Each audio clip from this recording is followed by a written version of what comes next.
25 दिसंबर 1969 दोपहर 1 बजे यूरोप के किसी अज्ञात केंद्र से एक ज़रूरी संदेश यरूशलेम स्थित इजराइल प्रधानमंत्री श्रीमती गोल्डा मेयर के आधिकारिक निवास बेट जूलियस जेकब्स बिल्डिंग में टेलीप्रिंटर पर पहुंचा। हमारी मछलियों ने तैरना शुरू कर दिया है। यह संदेश अंग्रेजी में टाइप किया गया था। इसे पढ़ने के बाद प्रधानमंत्री मेयर ने रक्षा मंत्री मोशे दयान और मोसाद प्रमुख एसवी सामिर को अपने कैबिनेट कक्ष में बुलाया और दोनों के साथ लंबी चर्चा की। कुछ ही मिनटों में इजराइल की तीनों सेनाएं और देश के जासूसी सिस्टम हाई अलर्ट पर आ गए। प्रसिद्ध 6 दिवसीय युद्ध के ठीक 2 साल बाद यह चिंता अचानक पूरी दुनिया में फैल गई कि इजराइल एक और युद्ध की तैयारी कर रहा है। लेकिन इजराइल तब तक एक जटिल मिशन की परिणति की पुष्टि कर रहा था जो उन्होंने महाद्वीपों में चलाया था। यह एक हाई प्रोफाइल सैन्य अभियान था जिसे बाद में प्रोजेक्ट चेरबर्ग नाम दिया गया।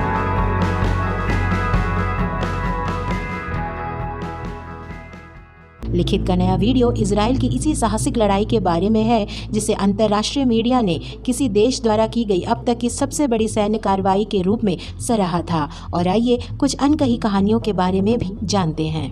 टेल अवीव ने 1956 के दूसरे अरब इजराइल युद्ध में अपनी सेनाओं के खराब प्रदर्शन से अवगत होकर अगले वर्ष आईडीएफ की आंतरिक रक्षा मंत्रालय को जांच का आदेश दिया। इस निरीक्षण में मंत्रालय को सशस्त्र बलों और तोप खाने में बड़ी कमियां मिली। यह कमी नौसैनिक बलों में अधिक थी। इसी के चलते प्रधानमंत्री कार्यालय ने तीनों सेनाओं में सटीक सुधार के लिए अलग अलग समितियां नियुक्त की। नौसेना के लिए नियुक्त समिति की एक जरूरी रिपोर्ट में कहा गया कि द्वितीय विश्व युद्ध के दौरान बनाए गए इजरायली नौसेना के अधिकांश युद्धपोत अप्रचलित हैं और उन्हें तुरंत बदला जाना चाहिए। तब इजरायली कैबिनेट में नौसेना के लिए भारी बजट आवंटित किया गया। भूमध्य सागर और अकोबा की खाड़ी में तैनात आईडीएफ कमांडो के लिए नए विध्वंसक फ्रिगेट और कारवेट खरीदने की सिफारिश की गई थी। उस दिशा में पहले कदम के रूप में इरादा टॉर्पीडो नौकाओं को तेज और बड़ी सार क्लास मिसाइल नौकाओं से बदलने का था। रक्षा मंत्रालय ने उन कंपनियों को प्राथमिकता दी जिनके पास इजरायली नौसैनिक इंजीनियरों द्वारा प्रदान किए गए डिजाइन के अनुसार नाव बनाने का अनुभव था। इसके अनुसार पश्चिम जर्मनी के प्रसिद्ध लुर्सिन शिपयार्ड को ये जिम्मेदारी सौंपी गई। पहले वे नाजी जर्मनी की नौसेना के लिए जैगर श्रेणी की टॉर्पीडो नौकाएं बनाने वाली कंपनी थी। टेल अवीव ने लुर्स को उसकी विशेषज्ञता के कारण इजरायली नौसेना द्वारा उपयोग की जाने वाली कुछ आक्रामक नौकाओं की मरम्मत करने की भी पेशकश की। लेकिन चीजें वैसी नहीं हुई जैसा इजराइल ने चाहा था। लुर्सिन शिपयार्ड अरब लीग के दबाव के कारण इस समझौते से हट गया। यह जर्मन सरकार का निर्देश था जिससे अरब लीग के साथ अच्छे संबंध थे। इस वजह से इजराइल वैकल्पिक तरीकों की खोज में लग गया। नाव निर्माण का काम ठप हो गया। संकट कुछ ही महीनों में दूर हो गया जब रक्षा मंत्रालय को चेरबर्ग फ्रांस में स्थित सीएमएन शिपयार्ड मिला। शीत युद्ध के चरम के दौरान फ्रांस इजराइल का मुख्य हथियार आपूर्तिकर्ता और सहयोगी था, जिससे चीजें और भी आसान हो गईं। जर्मनी से सीधे उच्च प्रणोद शक्ति वाले समुद्री इंजनों का आयात करते हुए सीएमएन ने जल्द ही अपने चेरबर्ग शिपयार्ड में इजरायली नौसेना के लिए नावों का निर्माण शुरू कर दिया। सीएमएन को इजराइल से कुल 12 हाई स्पीड सार मिसाइल नौकाओं का ऑर्डर मिला था। इससे शिपयार्ड को बड़ा वित्तीय लाभ हुआ। टेल अवीव नावों के उत्पादन पर पूर्ण नियंत्रण चाहता था। इसके एक भाग के रूप में एक उच्च स्तरीय तकनीकी टीम 1965 में सीएमएन शिपयार्ड में बनाई जा रही सभी सार नौकाओं के निर्माण की निगरानी के लिए चेरबर्ग के लिए रवाना हुई।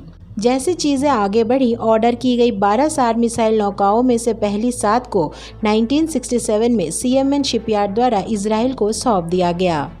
इसी बीच 1968 में लेबनान के बेरूत हवाई अड्डे पर फिलिस्तीनी उग्रवादियों पर इजराइल के हमले से फ्रांस की सरकार नाराज हो गई। लेबनान से भावनात्मक रिश्ता रखने वाले फ्रांस को लगा कि ये उनके खिलाफ कार्रवाई है। जवाब में तत्कालीन फ्रांसीसी राष्ट्रपति जनरल चार्ल्स डी गॉल ने इजराइल के खिलाफ पूर्ण हथियार प्रतिबंध की घोषणा की। डिगोलो के इस कदम का अरब समुदाय ने स्वागत किया। इसके अलावा इसने इराक जैसे अरब देशों को भी फ्रांस के करीब ला दिया। इजराइल के खिलाफ फ्रांस के प्रतिबंध ने टेल अवीव को बिल्कुल भी चिंतित नहीं किया। सीएमएन शिपयार्ड को ऑर्डर की गई सभी नावों के लिए इजराइल द्वारा पहले ही भुगतान कर दिया गया था। फ्रांस का ये बदलाव शेष 5 की डिलीवरी से कुछ दिन पहले आया और इस मुद्दे को और अधिक जटिल बना दिया। इजराइल ने प्रतिबंध हटाने के लिए सभी संभावित राजनयिक तरीकों का उपयोग करने की कोशिश की, लेकिन फ्रांस की प्रतिक्रिया उत्साहजनक नहीं थी, जिसकी वजह से इजराइल फ्रांस के रिश्ते बेहद खराब स्थिति में पहुंच गए। 1969 वार ऑफ एट्रिशन, दुश्मन की नौसैनिक श्रेष्ठता ने टेल अवीव के लिए फ्रांस में अवरुद्ध अपनी सभी 5 मिसाइल नौकाओं को जल्द से जल्द भूमध्य सागर में लाना आवश्यक बना दिया।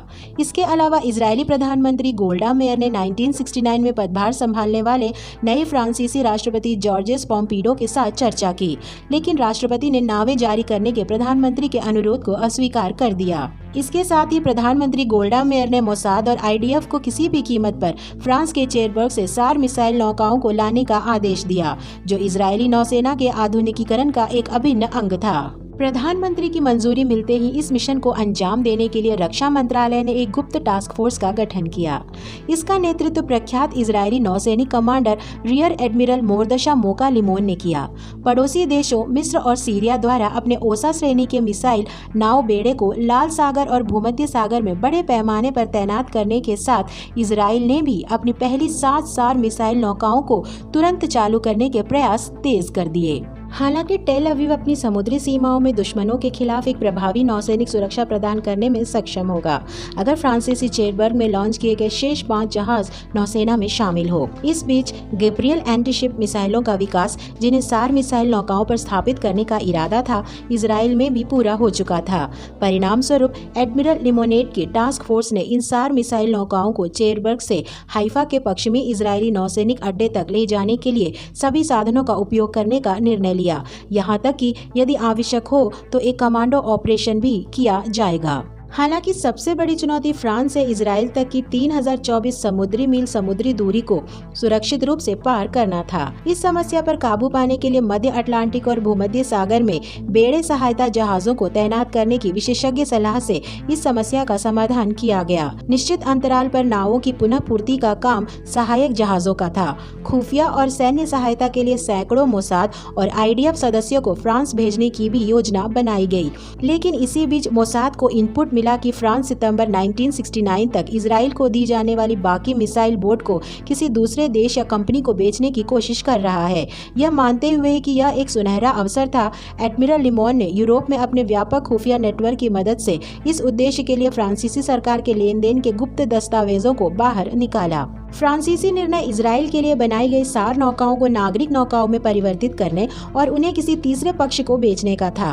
टास्क फोर्स की टीम को इसकी जानकारी मोसाद से मिली। आमतौर पर स्वीकृत रणनीति उक्त कंपनी की आड़ में ऑपरेशन चलाना और समर्थन में कमांडो भेजना था। स्टारशिप के लिए एडमिरल लिमोन का आदेश सीएमएन के साथ स्वाभाविक बातचीत करना था। बातचीत के बाद सीएमएन शिपयार्ड इजराइल सार नौकाओं को स्टारशिप को बेचने पर सहमत हुआ। बाद में लिमोन ने इन नावों को फ्रेंच चेरबर्ग से हाइफा इजराइल तक ले जाने के लिए एक दिन तय करने के लिए प्रधानमंत्री गोल्डा मेयर से मुलाकात की।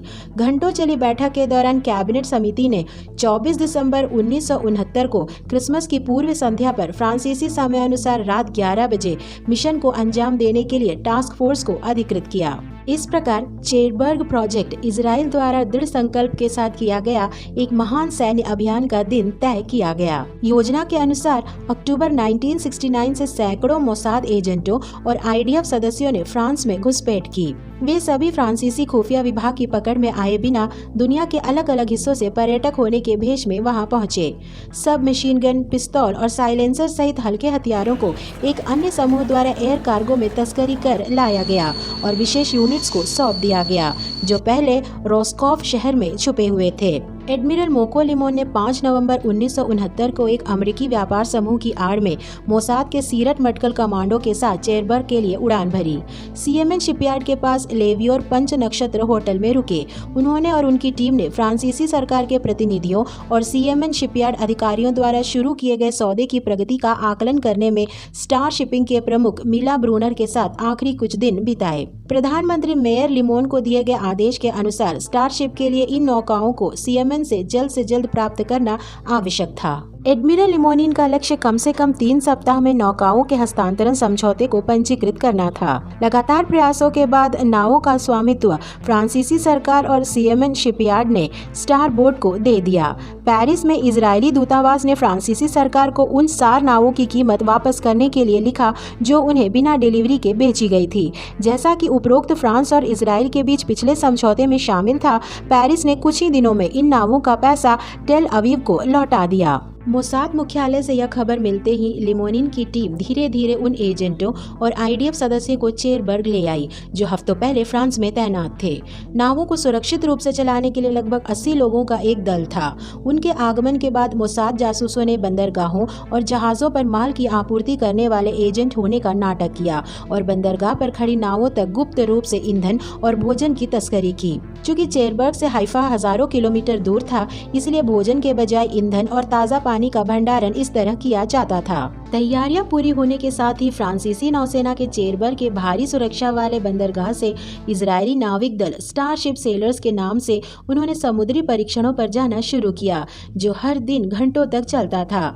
एडमिरल लिमोन ने गणना की कि अटलांटिक महासागर में सप्ताह भर चलने वाले इन ट्रायल रन को 24 दिसंबर 1969 की रात को, जो इसके समापन का दिन था, इंग्लिश चैनल के दक्षिण में बिस्के की खाड़ी तक बढ़ाया जा सकता है और वहां से हाइफा तक पलायन किया जा सकता है। इसके समर्थन में उन्होंने सीरत मटकल कमांडो और आईडीएफ के सदस्यों को गुप्त दूरसंचार केबल नेटवर्क के माध्यम से हथियारों के साथ मछुआरों के रूप में उपस्थित होने के लिए उस सुबह चेरबर्ग के बंदरगाह के पास इकट्ठा होने का निर्देश दिया। सिपाही आकर शामिल हो गए। टास्क फोर्स की योजना यह थी कि यदि फ्रांसीसी सेना ऑपरेशन में हस्तक्षेप करती है तो कमांडो छापे मारेगी।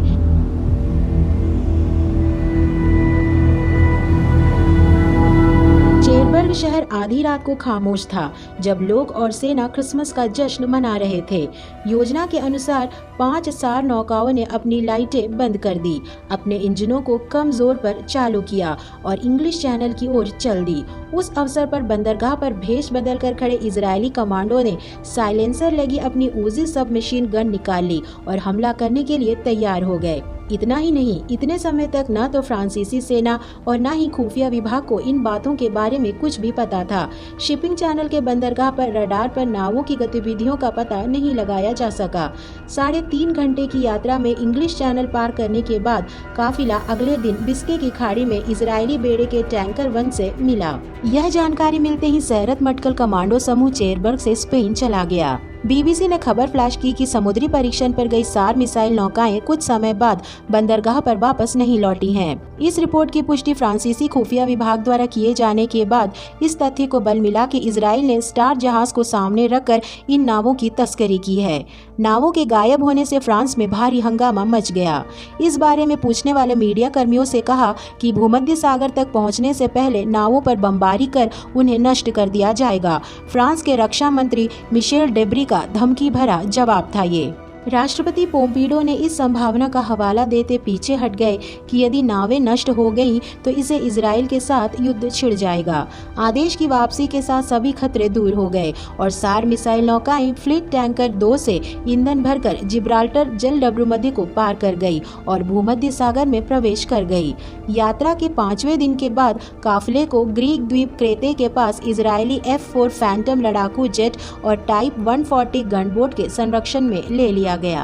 अगले दिन 31 दिसंबर 1969 ठीक 6:30 बजे एडमिरल लिमोन की टास्क फोर्स प्रोजेक्ट चेरबर्ग इतिहास में दर्ज हो गई, क्योंकि फ्रांस से हाइफा लाई गई 5 नावों में से आखिरी नाव के इंतजार में खड़ी भीड़ ने बड़े जोश के साथ स्वागत किया।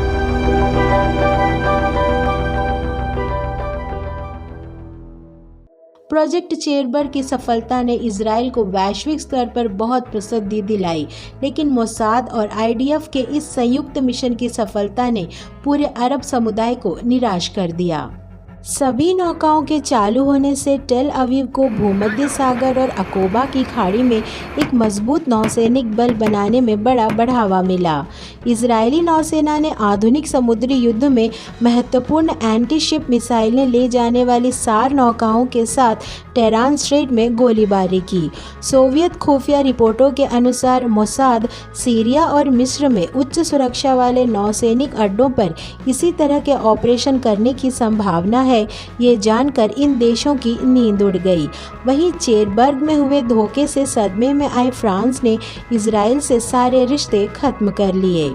लेकिन बाद में संयुक्त राज्य अमेरिका और ब्रिटेन यहूदी राज्य में शामिल हो गए। दोस्ती मजबूत होने के साथ पश्चिमी शक्तियों ने इजरायली सैन्य सुधारों के लिए उदार सहायता प्रदान की। दुश्मन की धमकियों के बीच पैदा हुआ अपने अस्तित्व के लिए निरंतर संघर्ष करना, इन सब ने इजराइल में एक आत्मविश्वास भर दिया। टेल अवीव ने बाद में मित्र देशों के साथ मिलकर अधिकतम हथियार शक्ति हासिल कर ली और इसका इस्तेमाल अपने राष्ट्रीय हितों के रूप में किया। 1973 में अरब गठबंधन सेनाओं के खिलाफ इजराइल द्वारा योम किपुर युद्ध में इसके शानदार प्रदर्शन ने अंतर्राष्ट्रीय मीडिया का ध्यान खींचा। इस स्थिति ने मोसाद को मध्य पूर्व से परे एक प्रचार योजना के बारे में सोचने के लिए प्रेरित किया। ऑपरेशन चेरबर्ग के बाद पश्चिम एशिया में जो भू राजनीतिक परिवर्तन हुए, उनमें यह तथ्य सामने आया कि कट्टर दुश्मन इराक द्वारा फ्रांसीसी मदद से बगदाद में शुरू की गई परमाणु परियोजनाओं को विफल करने और उन्हें परमाणु शक्ति बनने से रोकने के लिए इजराइल को अमेरिकी मदद मिली।